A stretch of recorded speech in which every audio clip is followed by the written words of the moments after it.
So this time around, I actually went ahead and built a full computer inside this Thermaltake computer case. But as always, we're gonna dive deep and we're gonna go in every single detail of this computer case and see if it's worth spending the money to get it. Hey guys, welcome back to our How It Says channel. My name is Ivan, and today we're looking at the Thermaltake Ceres 500 TG ARGB computer case. This is a full ATX case that normally retails around $160, $170, and I would not recommend it for that price. But if you're somebody like me and you bought this one for $100, which a month or something ago, this computer case was down to $100 on Amazon, so I grabbed it so I can review it to you guys. I was extremely interested to see what Thermaltake have done with this computer case. A little backstory: my very first or known brand computer case more than 20 years ago was Thermaltake's Soprano. They were two cases at the time they released. There was the Thermaltake Soprano and the Thermaltake Tsunami, which was the higher level with like aluminum front grille. Mine was the Soprano, which was plastic, but still was the very first case that I bought from a well-known brand that was allowing you to have a lot more nice features in a computer case, because before that they were all no side window, they were very basic. And those of you that are a little bit older, you probably remember these cases. But nowadays we have abundance of different computer cases. The market is saturated by different companies, and I'm happy that Thermaltake are actually going back to their original routes of creating something unique and creating something different, functional, that it's well engineered, not only aesthetically pleasing, but contributes a lot to the actual computer performance. Now, as always, we're going to go into the details, and I'm going to start showing you everything. So grab yourself a drink, get a snack, because this is going to be a lengthy one as always. And at the end, we're going to talk about it in conclusion. I'm going to start from the back, just like before. We're going to talk about all the details here, and we're going to move on for the rest of the case. So starting from the back, this is most of the magic that's happening in this case. Now, obviously, height and width of the case is very nice. This is a case that is significantly larger than run-of-the-mill $60, $70 ATX cases, because it offers a lot more space here. One of the best features that this case has is the rotated I/O shields in the back. And what does allow you, you're gonna see it very close in all the details. You're able to rotate them 90 degrees up or down, depending how you want to position your graphics card. Graphics card currently I have right here, it's older EVGA RTX 2080 Super, but it doesn't matter, it's just for the example here, and currently is vertically mounted. So if you don't like this kind of setup, or you prefer horizontally mounted, you just need to rotate this backside 90 degrees and you're good to go. The whole mounting is with 4 screws, extremely fast. For less than a minute, you can rotate the whole tray and be gone with it. I really like this kind of solution. I'm going to tell you why. If you're buying aftermarket PCI Express cables with the mounting to be able to do a vertical mount GPU, and let's face it, if you're having one of those super heavy modern day graphics cards, 4080 Super or 4090, this is the way you should be going. But anyway, this allows you to just get the cable. Unfortunately, here's the biggest negative over here: Thermaltake are not giving you a cable with a case. So if you're buying full retail this case at $160, $170, this is way too expensive for not including the cable, because if you get height H60 on sale for $150, like I have, that gives you the cable and everything else. Now, what I've done here, I ordered the lowest and the cheapest cable from Thermaltake, because, and I'm going to show you and tell you why. And this cable for $30, it offers only PCI Express 3 speeds and not PCI Express 4. So sacrifices have to be made. Now, if you want to grab the PCI Express 4 cables from them, the lowest one is $80. Again, extremely expensive. In my mind, $80, you can buy a whole new case from a different company maybe, or maybe even Thermaltake, that will allow you to build a whole computer inside without spending so much money. And the problem is you have to buy theirs, because the mounting screws on the width of that PCI Express slot is matching exactly the standoff over here. So if you're thinking, oh, maybe I have from a different company, I bought some before, maybe I'll reuse that, it's not gonna work. I tried both Antec and I tried Cooler Master, and neither one of those worked because the mounting holes are in a different place. So Thermaltake are kind of forcing you to buy their own cable. Maybe it's intentional, probably is intentional. But this is a big problem for me. You know, don't force me. If I'm spending $160 or $170 when in this case is not on sale, don't force me to buy another cable for $80. This is blowing up the budget way out of proportion, and we don't need that. I spent the $30, got the PCI Express 3. I installed my RTX 2080 Super there, which is using PCI Express 3.0 anyway. So that's not a big deal for me, but if you want to put something newer, anything in the newer generations that is using PCI Express 4.0, you're not going to be able to do it. You're going to have to buy a whole new cable, a whole new setup, and spend all that money. Now, speaking about the vertical mounting solution here, a couple of good things. They're allowing you to reposition that bracket in 3 different places, closer to the motherboard, middle, and further away from the motherboard. Obviously, this is depending on how thick your graphics card is and how much room do you want between the graphics card and the side glass window. Now, currently I have it on the middle position, and this is one of the thickest GPUs from EVGA at the time. 3-slot actually, RTX 2080 Super. And with this way mounted, I have about 2.5 inches distance, so it's plenty of distance between where the graphics card sits and the window. Gives you plenty of air to go around, and you're not gonna have any problems, because some of the cases I've seen before and in the past kind of slam that graphics card very close to the window. You're not even getting an inch, and it becomes a huge problem. Now, while we're in this subject as well, plenty of perforations all around. This case really markets the perforations all around. We have the top of the power supply shroud completely perforated. We have the sides on both left and right completely perforated, and they are not only perforated, but they are also having filters behind them. So they're filtered and perforated. That's some extra money they spend there. And I understand they try to do everything right when it comes to protecting you from the dust. So I can't really blame them spending the money for that. But realistically, I think they could have saved a little bit more and just leave those perforations away, because you really don't need them where the power supply is. Other very good thing in the back is the power supply actually can be mounted externally. We have the plank that you can mount on the power supply and then slide it in. That's a feature, again, you don't see very often. In the past was a lot more popular. Nowadays, more and more cases don't use that. But the Antec I reviewed used that as well, and this one is doing it right. So if you're this kind of person, you like this kind of situation, this is going to be good for you. Now, before we move on to the back side of the motherboard tray, and I'll show you all the stuff in there, let's talk about the front here, where the bottom portion right in front of the mesh or the perforations, this little panel can be removed and replaced with the one they sell with the LCD screen. Now, being with LCD screen, that's great. It will give you information straight right in front of you, temperatures, readings, temperature of the CPU, of the GPU, whatever, weather. You can customize it. The problem again is this LCD display costs $100. Now, can we do the math? If the case is 170 plus 100 for LCD display and 80 for the cable, we're looking at over $350 for the whole setup. And in my opinion, $350, it's just way too much money for something like this, considering the fact that Deepcool are selling a similar size case with the display already mounted for under $150. So yeah, I'm sorry, Thermaltake, as much as I love the product, I think the pricing should be much lower, and the LCD display should be included. If you're asking 160 or 170, actually 169, this is the price on their website. If you're asking 169 for this case, the display should be included, or you should include a PCI Express 4 cable, one or the other. So please.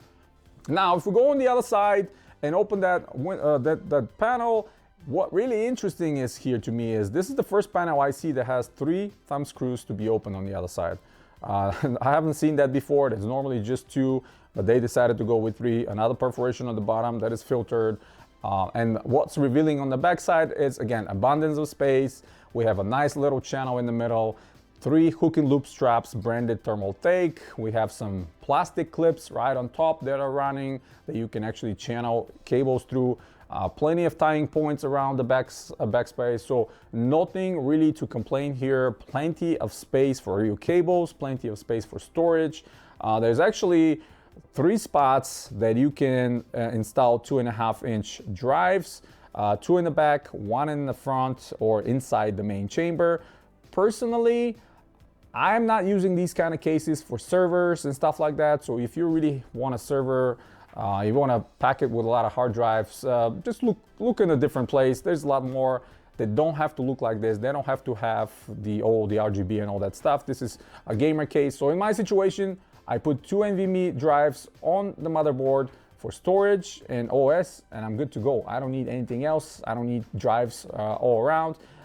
Maybe in some situations, I will actually install 2.5-inch SSD drive, something like 1 terabyte, 2 terabyte, just for gaming storage, and I'll put it somewhere in the back. So for that, there's plenty of space. What else is interesting here? The cage inside for the hard drives can be repositioned back and forward and can be removed. Again, that's a standard stuff that I really like, and it's excellent, because if you remove it, all that air coming from the bottom fan, it's going to be blown straight into power supply, and through the perforations inside, it's going to go up into the main chamber as well. Quick look on the bottom. We have 4 pretty nicely elevated from the desk feet. These are 1/2 inch tall feet, and they actually have rubber on the bottom. It's not the foam. So once you put it on top of the desk or something, this is not going anywhere. They're super sticky. The computer is not gonna even move a smidge. If you accidentally knock it or you rock your desk, this is staying extremely steady. And one other thing is super large removable filter on the bottom that can be pulled from the front. Why is this beneficial? Because if you have the computer close to the wall on the back side, you don't need to pull the whole case forward, so you can pull the filter out and clean it. I've seen better solutions where you can actually pull it from the side, which is fine, but pulling it from the front is not bad at all. You can just easily slide it out and vacuum it, clean it, or maybe even wash it under the water, because it's plastic filter, no problem whatsoever. So this is a great solution. Now, what else the case does right? We have 440 millimeter fans included. They are all ARGB. So we have 3 in the front, 1 in the back. They're silent. They're pushing abundance of air. And if you're looking for a well-ventilated case, this should be on your radar, because all these 3 on the front are they're pushing a massive amount of air inside of the main chamber. And if you have 360 on the top, just like myself, we're going to talk about that in a second, and the 140 in the back, this air is going to be channeled out with no problems. So your GPU and the other components will be receiving plenty of fresh and cold air to get it ventilated. Now, if we move to the top, interesting situation here. They kind of created something that I don't think it was necessary. Let's put it this way. Yeah, aesthetically looks really nice, because right on top we have this kind of a plastic shroud that mimics some cases front shrouds, and actually the perforations on top. This is metal and mimics the exact same perforations and style from the front. And this whole thing on top gets, you can remove it with 2 thumb screws, slide it out, and once you remove it, reveals the space where you can install 240, 280, or 360 radiators on top. And you have about slightly less than 1 inch from the top of the radiator to the top of the actual shrouds, which is helping with the ventilation, because if you mount the shroud back, obviously if you want to have this aesthetical look and not leave it completely bare bones, but if you mount it, some of the air is going to be obstructed, but because we have distance, it's not that bad. And also between the top metal and the bottom, we have another filter that can be removed and cleaned. Again, I'm pleased with this situation, and I'm pleased with this setup. It doesn't obstruct the air that much. And the 360 I have installed here is the Thermaltake. By the way, one of the cheapest 360s. And if you want to save some money, grab yourself one of those. For like $50-$60, you're getting a perfect 360, even with the RGB around the pump. Yeah, the fans are not RGB, but who cares? The pump is RGB, nice tubing with braces on the tube, so it looks very nice and tidy. For $50 or $60, I think I paid like $55 for this one. The performance is maybe 1 or 2 degrees different than everybody else, minus maybe Arctic, because their radiators are slightly thicker.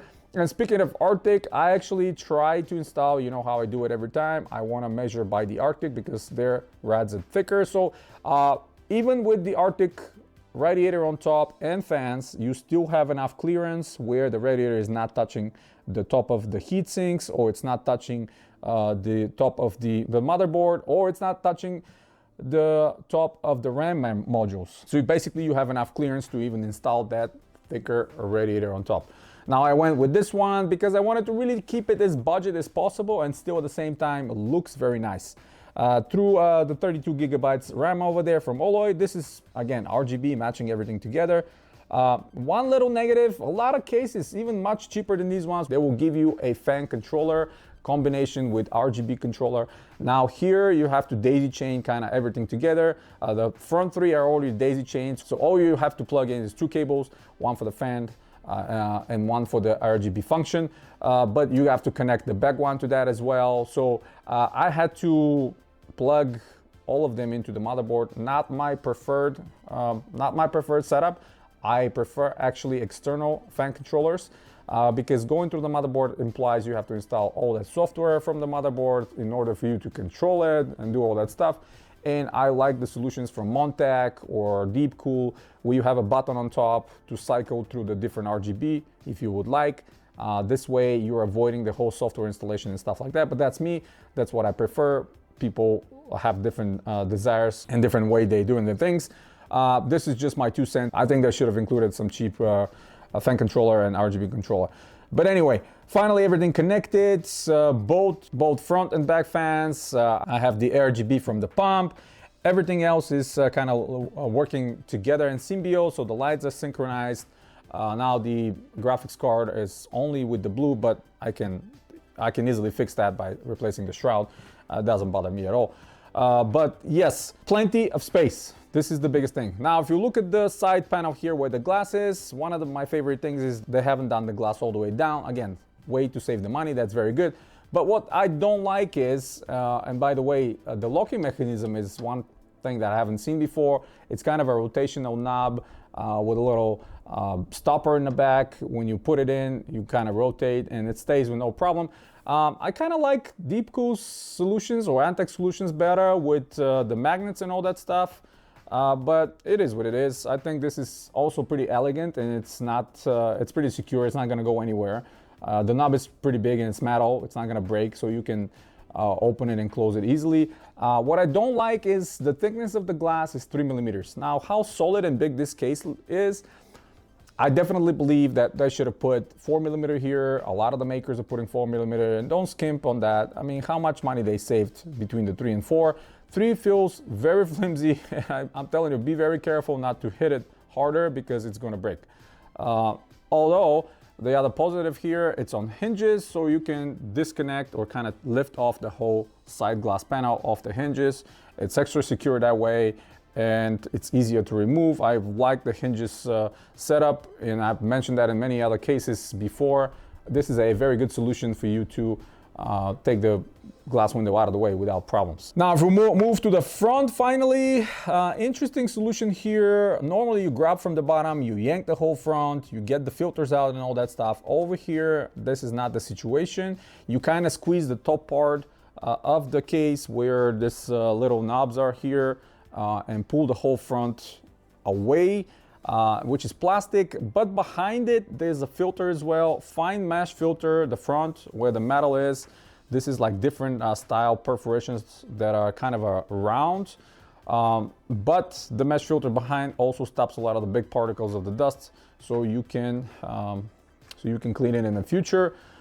Huge plus and positive in the front. There is no cutout at the bottom where the air can sneak in. I really like that, and I've mentioned that many times in other cases, and Antec has done everything right with all their cases, and they're thinking about this situation where other makers that are having a lot more expensive cases still leave a giant hole in the bottom. Looking at you, Leon Lee, where you can put your hand and yank the front, but you have to put like masking tape or like painter's tape to block all the dust that is coming through there. Having a 140 millimeter fans means a lot more air and less noise. Obviously, these deliver on both fronts. RGB looks nice, and having the I/O on the side of the case right here where it's going to be sitting on top of your desk, you have easy access to instead of you reaching out to the top. I really like that solution. You don't see it every often, but we have two USB 3.0 ports here, the USB Type-C. We have separated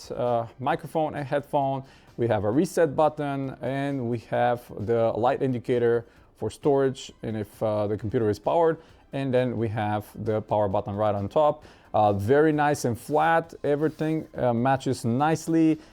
In the whole front where Thermaltake has put their logo and everything, this is whole metal, kind of a very solid steel, actually about 2mm thick. You don't see that every day. So this case, wood design wise, although looks very traditional, if you go into the details, you see a lot of things they have created and they have perfected to actually look and feel much more modern. The space inside is huge. You can use even the longest 40cm long or 400mm long RTX 4090s without any problems. You can install it and not even worry about the ventilation. What I really like is working with cases that are bigger, because it's always a pleasure to have a lot more room to route your cables, to put your hardware inside, and nothing looks cramped. Even with this particular build that I did here, this is nothing fancy. I actually had a 11900KF processor with brand new MSI Z590 Gaming Force motherboard, which is really nice. So I kind of kept it in under the budget. You know, everything is not up to, you know, the latest and greatest, but this 11900KF is still generating a lot of heat. But the 360 on top can definitely manage that, and I think the highest temperature I've seen is 65 degrees, which is amazing considering this CPU goes up to 5.2, 5.3 on its own, and considering how cheap this 360 is, I see no problems. So what else I can mention about this case? I think if you manage to catch this case on the sale price like myself, around $100, I recommend it 100%. For this kind of money, you're gonna have a great time building in this. Even if you don't wanna spend the extra money to get the cable for the vertical mount, you can still use horizontal on your GPU and still have a great experience because of how well ventilated and how great this case looks. I think it's the perforation in the front looks unique. All the air coming in and out of this case, it's great ventilation. Hard to really be mad about anything they've created here when it comes to ventilation. Yeah, a few things here and there about aesthetics or functionality that I already mentioned. But overall, I think for $100 or around $100 when it's on sale, this is an absolute winner of a case. Now for $169, where they're asking, no, I don't think so. I think you should be waiting for something like the height to be on sale and grab that, or one of the deep cool cases that for $150, they offer you the LCD, they offer you the ventilation, the size, all that stuff, the RGB. And obviously, if you don't want to spend more than $100, I have tons of solutions for you. Just check out some of my older videos. There's a tons more coming, by the way. I have 5 or 6 different ones that are under $100 that I bought myself, again, from Amazon, that I'm going to review and show you all the details as well, so you can make educated decision which is the best case that fits your budget, and you can not break the bank or spend abundance of money just to get something that is subpar. One last thing I wanted to mention, the GPU support bracket they have created here. Now, although extremely functional, extremely sturdy, and probably one of the best when it comes to sustaining the weight of graphics cards, I just don't think it's a very elegant solution, because you have this whole thing hanging in the front of the case, kind of like here behind the glass, and it's blocking the view, and it's just a piece of metal that's going to be staying right there in front. I don't like that solution. I don't know what to say. I think the Deepcool and some of the other makers have a better idea, having the GPU support on the back tray. That way, when you put the GPU, when you support it and you tie them up, you don't really see that brace. You don't really see that support. So it's kind of stealthy, but it's there, it's doing its job. Where this one, once you put it in, it's always going to be there. It's just, you're going to be seeing it all the time. Now, don't get me wrong, it's extremely sturdy, it's super, super tough, it's made of steel, and they put some thoughts behind it to engineer it to support your graphics card. But I guess they decided to sacrifice the aesthetics here, because I really don't like that solution, just on the aesthetic way. That's why I went with a vertical mount. I think it looks much better, and unfortunately, if I want to reuse this whole setup with a modern GPU, I'm gonna have to pony up another $80, unless, you know, they lower the prices or I catch them on sale, just to get the PCI Express 4.0 cable, so I can use it here with this setup. But all in all, I'm extremely happy with this case, especially for the price I paid. So yeah, that's pretty much it, guys. Hit the thumbs up if you like the video, stay tuned to the channel, subscribe if you're new. Check out the links in the description below if you want to support the channel directly. It helps me tremendously to bring you videos like this often. I really want to help you to make that educated decision on which one you need to be buying for your future computer builds. And yeah, as always, guys, you have a wonderful day.